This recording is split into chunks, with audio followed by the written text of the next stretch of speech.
Donc, je m'appelle Anne Vautier, je suis gynécologue. Je vais parler aujourd'hui des résultats d'une étude menée par l'association Réseau DES France sur la 3e génération de femmes exposées au Distilbène. Cette étude a fait l'objet d'une publication dans la revue Thérapie en novembre 2019. Cette étude concerne les caractéristiques reproductives et du tractus génital, c'est-à-dire des organes génitaux des filles nées de femmes ou d'hommes exposés au Distilbène in utero. Donc d'abord, je vais revenir un petit peu sur le contexte de l'histoire du Distilbène et le mode de transmission qu'il peut y avoir entre plusieurs générations. Ensuite, je vais expliquer la méthode qui a été utilisée pour faire cette étude, puis les résultats et qu'on discutera rapidement à la fin. Le diéthylstilbestrol, c'est un œstrogène de synthèse qui a été prescrit en France dans les années 50 et jusqu'en 1977 et qui avait pour but à l'origine, pensait-on, de limiter le risque de fausse couche chez les femmes enceintes à qui il était prescrit et de diminuer les complications de la grossesse. Plusieurs millions de personnes ont été exposées in utero à ce produit. 80 000 hommes et 80 000 femmes en France ont probablement été exposés. On s'est malheureusement rendu compte que ce Distilbène donnait des conséquences néfastes sur les bébés qui étaient exposés dans le ventre de leur maman et comme beaucoup de perturbateurs endocriniens, il provoque des effets multigénérationnels. Qu'est-ce que ça veut dire ? Donc, ça veut dire qu'il y a 3 niveaux d'exposition que l'on connaît actuellement. Il y a les femmes traitées qui sont exposées en tant que mères Distilbène, c'est-à-dire qu'elles ont été enceintes, elles ont pris les médicaments, donc elles ont été exposées aux médicaments. On sait que chez ces femmes-là, il peut y avoir des effets sur les organes exposés directement, par exemple une petite augmentation du risque de cancer du sein. Le deuxième niveau d'exposition, c'est chez les femmes et les fils, donc les hommes et les femmes, exposés dans le ventre de leur maman, c'est-à-dire elle était enceinte d'un bébé, ce bébé a lui aussi reçu le Distilbène à travers le placenta. Il y a eu des effets chez ces personnes sur la formation des organes, par exemple le risque de malformation congénitale de l'utérus est augmenté chez les filles Distilbène, et un effet de sensibilisation, c'est-à-dire une augmentation à long terme du risque, par exemple, de cancer du vagin, d'adénocarcinome à cellules claires ou de cancer du sein. Là, ce qui nous intéresse aujourd'hui, c'est la 3e génération. Cette génération, elle est aussi exposée directement au Distilbène parce que dans les ovaires ou les testicules du bébé qui était dans le ventre de sa mère, il y avait déjà les cellules qui donneront les enfants plus tard, c'est-à-dire les cellules germinales. Ces cellules germinales, elles ont été exposées au Distilbène, donc on peut penser qu'il peut y avoir un impact direct du Distilbène, sans même d'effet héréditaire en fait. Cet effet entraînerait des conséquences possibles sur les futurs bébés et par exemple on sait que les petits garçons qui sont nés de la 3e génération ont plus de malformations génitales de type hypospade. Donc la 3e génération, c'est ceux qu'on appelle les petites filles et les petits-fils Distilbène. On sait que chez la souris, il y a des effets chez la 3e génération.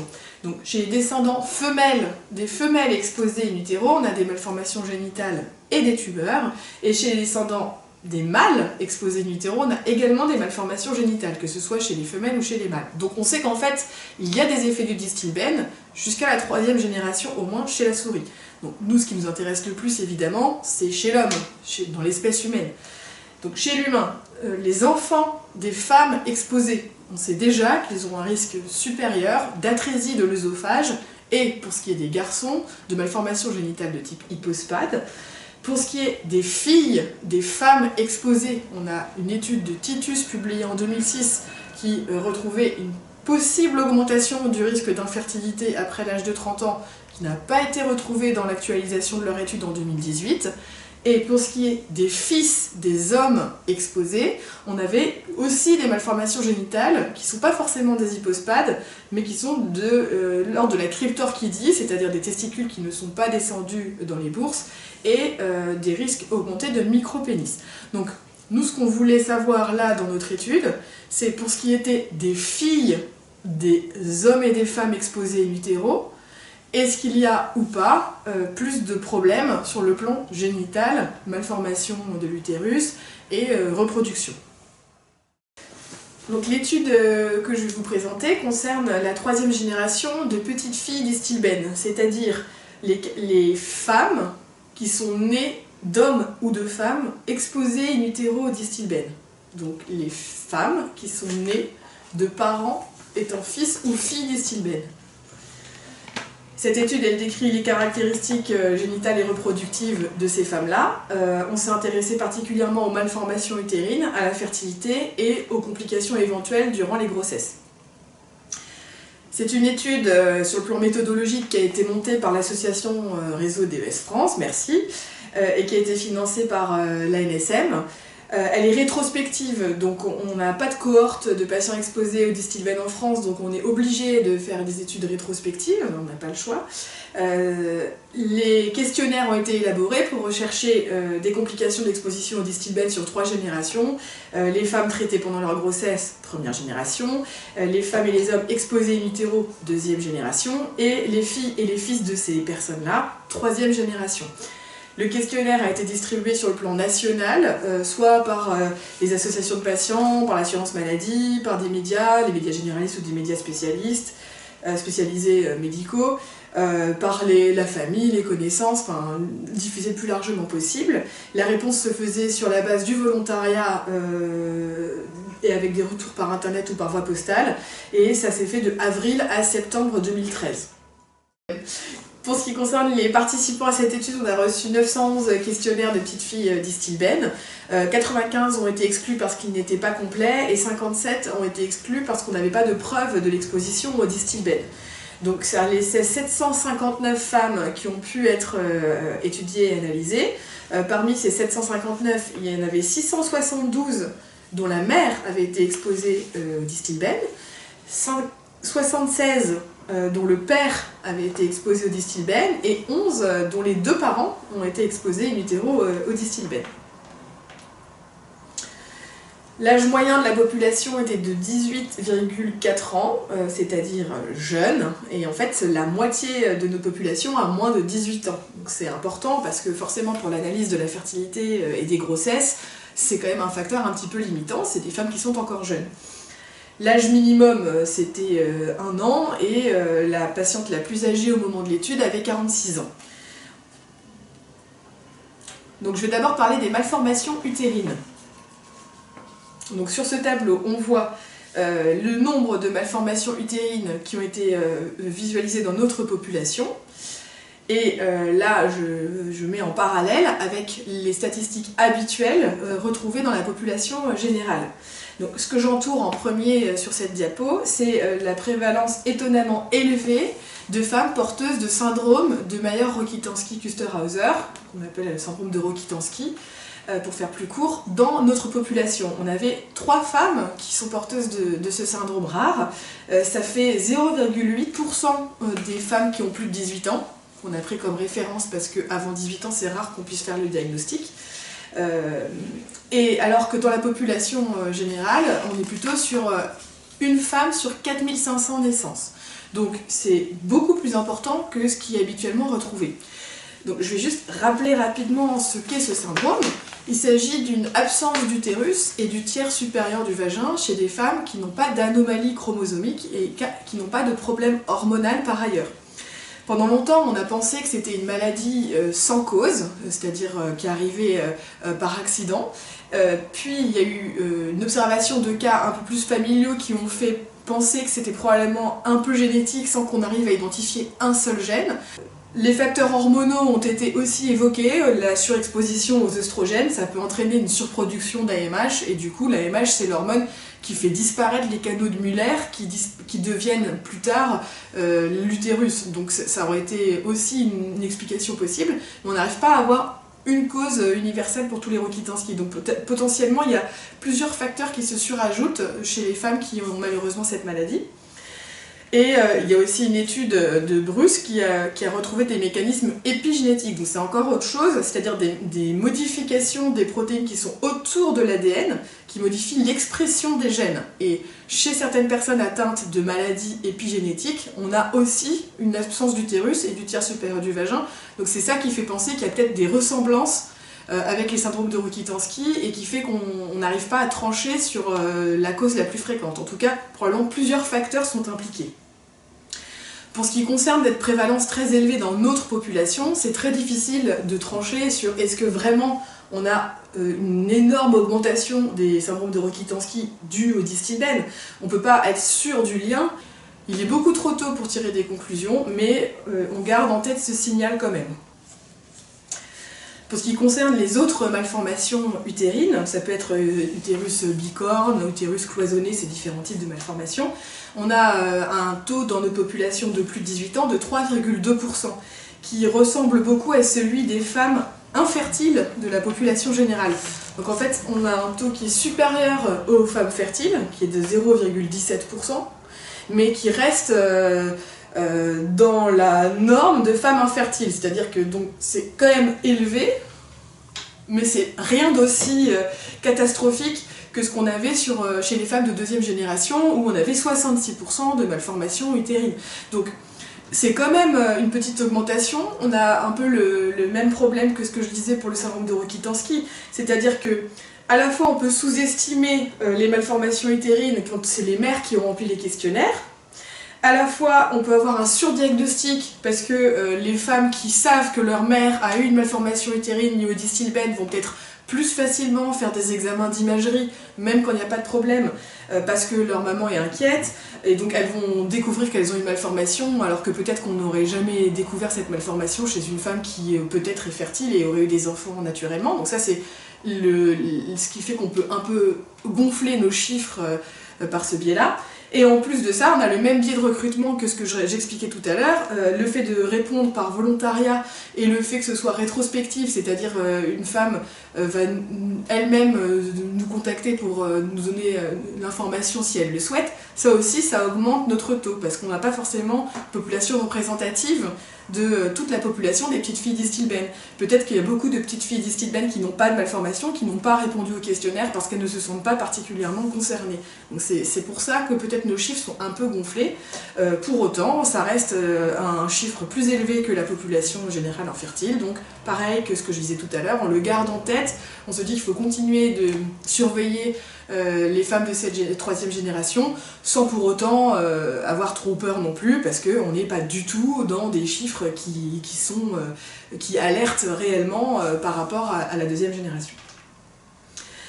Autre chose aussi, c'est qu'on n'a pas pris en compte les autres facteurs de risque, donc on n'a pas demandé du tout aux femmes les autres facteurs de risque de malformation utérine, donc peut-être qu'il y a aussi d'autres raisons d'avoir des malformations dans notre population qui n'ont rien à voir avec le distilbène. Ça, on n'a pas recherché, donc on ne peut pas le savoir. Il n'y a pas d'autres études sur des effectifs importants de petites filles distilbène pour savoir s'il y a des malformations. Dans l'étude de Kaufman, il y avait 28 femmes, ce qui est beaucoup moins que nous, mais il n'y avait pas d'anomalie. Donc voilà, c'est le seul autre élément que je puisse apporter.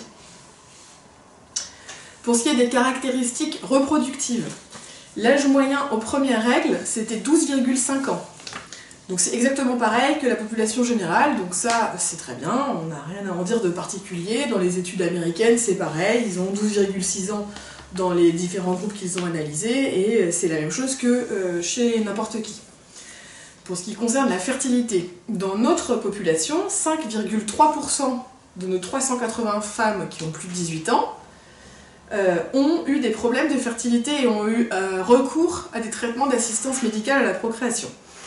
Alors, j'ai essayé de mettre en perspective par rapport aux deux études américaines qui concernent la troisième génération de petites filles distilbène.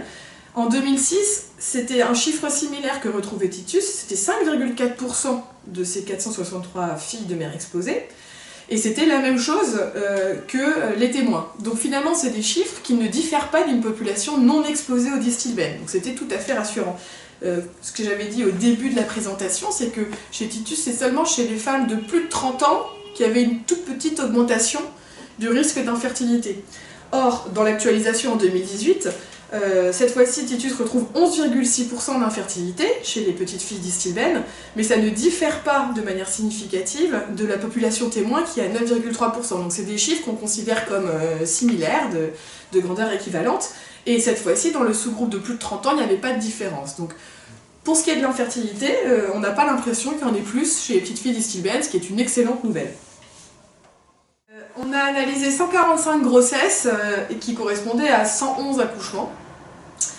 Et du coup, ce qu'on a retrouvé comme chiffre pour les principales complications du déroulement d'une grossesse, c'est 3,4% de grossesse extra-utérine, un taux de fausse couche précoce de 17,2% et de fausse couche tardive de 2%. Et pour ce qui est des accouchements prématurés, on avait un chiffre de 8%. Alors là, je compare avec la population générale, donc on a des chiffres qui sont légèrement plus élevés que dans la population générale, mais quand même relativement similaires, c'est-à-dire que pour les grossesses extra-utérines, on est sur 3,4 au lieu de 2% dans la population générale. Pour les fausses couches, on est sur 17% au lieu de 12%. Pour les fausses couches tardives, on est sur 2% au lieu de 1%. Et pour la prématurité, on est sur 8 au lieu de 5,9%. Donc on n'a pas la possibilité de faire des analyses statistiques sur ces chiffres parce qu'on n'a pas le droit en fait de faire d'analyse statistique si on n'a pas un groupe témoin, c'est-à-dire des femmes qu'on a étudiées en parallèle et qu'on peut apparier pour faire la comparaison. Là on ne peut pas faire des tests statistiques sur des chiffres de population générale à mettre en relation avec ceux de notre étude. Donc ça veut dire qu'on ne peut pas vraiment conclure qu'il y en a plus, mais on peut juste avoir une sorte de feeling de 3,4% par rapport à 2%, c'est un peu plus mais pas beaucoup plus, voilà. Donc en gros, ces chiffres ne nous alertent pas, ils ne nous inquiètent pas, on n'a pas l'impression que les grossesses se passent beaucoup moins bien chez les petites filles d'Istilben. Ce qui nous aide à interpréter ces chiffres, c'est aussi du coup les autres études. Donc c'est pour ça qu'on a également regardé nos chiffres par rapport à ceux des études de Titus. Donc là cette fois-ci j'ai réduit les chiffres aux petites filles d'Istilben dont la mère était exposée au Distilben. C'est pour ça que c'est pas exactement les mêmes chiffres, parce que dans l'étude de Titus, c'est seulement des filles de mères exposées. Alors que sur la diapo précédente, j'avais pris l'ensemble de nos patientes, enfin de nos femmes. Donc nous, si on prend juste les filles de mères exposées, on a 4,1% de grossesse extra-utérine, alors que Titus, dans ces deux groupes de filles de mères exposées, ils ont 2,9 et 3,9%. Donc on n'est pas très loin du deuxième chiffre. Pour les fausses couches, avec les filles de mères exposées, on est sur 22% de fausses couches dans notre étude, et 17 à 23% dans l'étude de Titus. Et pour les naissances prématurées, on est aussi sur des chiffres similaires autour de 10%. Donc ça veut pas dire que c'est normal, ça veut dire que c'est cohérent avec l'étude de Titus. Les petites filles d'Istilben doivent probablement vraiment avoir ce type de taux de complication, puisque c'est les mêmes chiffres dans deux groupes d'une étude américaine et dans notre groupe à nous. Maintenant, Titus, eux, ils ont un groupe témoin, et quand ils ont comparé avec leur groupe témoin, ils avaient une très légère augmentation du risque de grossesse extra-utérine dans l'un de leurs deux groupes, mais qui n'était pas présente dans l'autre groupe. Et pour la prématurité, c'est pareil, ils avaient une légère augmentation des accouchements prématurés dans un de leurs deux groupes, mais pas dans l'autre. Donc finalement, et puis pour les fausses couches, ils n'avaient pas d'augmentation par rapport au groupe témoin. Donc finalement, nous, on peut dire qu'on a les mêmes chiffres que Titus, et que Titus, ils n'ont pas vraiment d'augmentation des complications par rapport au groupe témoin. Donc tout ça est rassurant. On a aussi, pour bien mettre en perspective ces résultats, regardé par rapport aux complications des filles d'Istilben, donc de la deuxième génération. Et là, bien évidemment, rien à voir. Parce que les filles d'Istilben ont 9,5% de risque de faire une grossesse extra-utérine, 27% de risque de fausse couche précoce, 7,5% de fausse couche tardive et 26% de risque d'accouchement prématuré. Donc on est sur des chiffres beaucoup plus élevés et beaucoup plus dramatiques qui n'ont rien à voir avec ce qu'on retrouve chez les petites filles d'Istilben de troisième génération. Le chiffre le plus important, peut-être le plus évocateur pour comprendre la différence entre les deuxième et les troisième générations, c'est peut-être le taux de naissance vivante. Le taux de naissance vivante, ça représente le nombre d'enfants qui sont nés vivants par rapport au nombre total de grossesses. Donc c'est Ça exclut les fausses couches précoces, les fausses couches tardives, les grossesses extra-utérines et les accouchements très prématurés pour lesquels les enfants n'ont pas pu être réanimés ou survivre. Pour les deuxièmes générations, on était sur 56% de naissances vivantes, ce qui est un chiffre quand même assez bas par rapport à la population générale. Et dans notre population de petites filles d'Istilben, on est sur 76,5% de naissances vivantes, qui est un taux qui ressemble beaucoup plus à celui de la population générale. Heureusement, rien de comparable pour les petites filles. Donc pour finir, on va aborder les limites de cette étude, les limites, c'est-à-dire qu'est-ce qui fait qu'il faut prendre un peu de recul et pas tout prendre au pied de la lettre. On a déjà parlé un petit peu de la méthode rétrospective du volontariat qui entraîne un biais de sélection. Notre population de femmes, enfin de petites filles d'Istilben qui est analysée dans cette étude n'est pas forcément représentative de toutes les petites filles d'Istilben qui existent. C'est un sous-groupe qui représente le maximum que l'on puisse obtenir en faisant des études, mais qui n'est pas forcément exactement représentatif de l'ensemble des petites filles d'Istilben. On peut surestimer les complications, donc les chiffres qu'on donne sont probablement un peu gonflés. Ensuite, le fait que ce soit des auto-questionnaires, ça entraîne ce qu'on appelle un biais de mémorisation. C'est-à-dire que le fait qu'une femme réponde elle-même à des questions qui concernent sa santé et sur des points médicaux, on ne peut pas avoir la certitude que ce qui est dit est exactement médicalement vrai et exact. Donc par exemple pour les malformations utérines, on s'est bien rendu compte en analysant les questionnaires que c'est pas toujours évident d'identifier de quelle malformation on parle. Parce que chacune répond avec ses mots et avec ce qu'elle a compris qu'elle avait, et du coup il faut qu'on arrive nous là-dessus à interpréter des diagnostics pour avoir un ensemble un petit peu cohérent et ne pas considérer comme des malformations des choses qui n'en sont pas, ou à l'inverse passer à côté. Donc ça entraîne aussi des petites limites d'interprétation. Et en plus d'imprécision diagnostique, c'est ce que je disais. Et dernière chose dont je parlais, on n'a pas de groupe témoin, donc ça veut dire qu'on n'a pas le droit de faire d'analyse statistique. On est obligé de décrire la population, de voir un petit peu, mettre en perspective avec les autres études et avec la population générale, mais on ne peut pas dire est-ce que c'est significatif ou pas, est-ce qu'il y en a vraiment plus, vraiment moins, ou pas. On ne peut pas conclure vraiment. Donc, ces résultats sont préliminaires, ça veut dire que ces femmes, elles existent, elles sont là, elles vont continuer de grandir, d'avoir une vie reproductive. On aura potentiellement la possibilité de faire d'autres études pour avoir plus d'éléments ultérieurement pour confirmer ce qu'on a déjà aujourd'hui.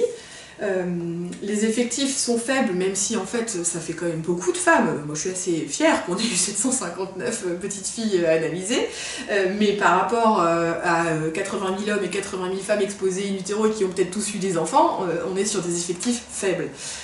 L'âge jeune fait que du coup on ne peut pas encore savoir pour la moitié qui a moins de 18 ans s'il y aura des problèmes de fertilité, des problèmes de grossesse et même peut-être des malformations utérines. Et la méthode observationnelle ne nous permet pas de conclure définitivement.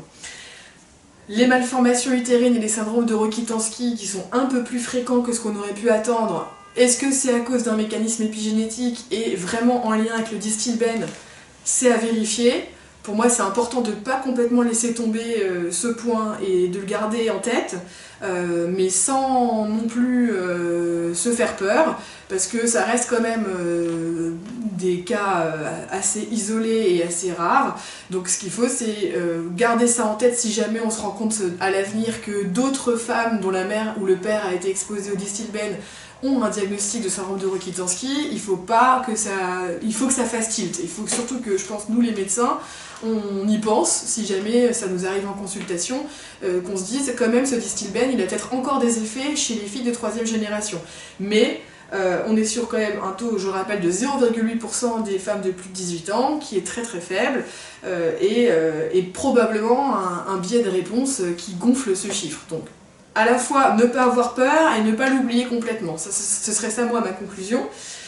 Pour ce qui est des complications obstétricales, on n'a pas l'impression d'avoir des complications majeures, mais on a quand même des chiffres sensiblement juste au-dessus de ceux qu'on voit dans la population générale, avec dans la littérature, tantôt dans un groupe c'est un peu plus de prématurité, mais dans l'autre non. C'est encore un petit peu discordant, très difficile du coup de tirer des conclusions, donc pareil, il faut qu'on continue d'y penser, de surveiller un petit peu cette population au fur et à mesure qu'elle grandit et qu'elle fait des bébés, mais sans lui faire peur, parce que ce qui a pu être connu chez les femmes de deuxième génération, très heureusement pour les petites filles d'Istilben, n'a pas l'air de se reproduire. Et donc, même si on a peut-être des petits effets du Distilben, ils semblent assez mineurs et heureusement n'ont pas l'air d'empêcher ces femmes-là d'avoir des enfants comme elles le souhaitent. Je vous remercie pour votre attention, je suis désolée de ne pas être parmi vous et j'espère pouvoir continuer d'être utile autant que je le pourrai.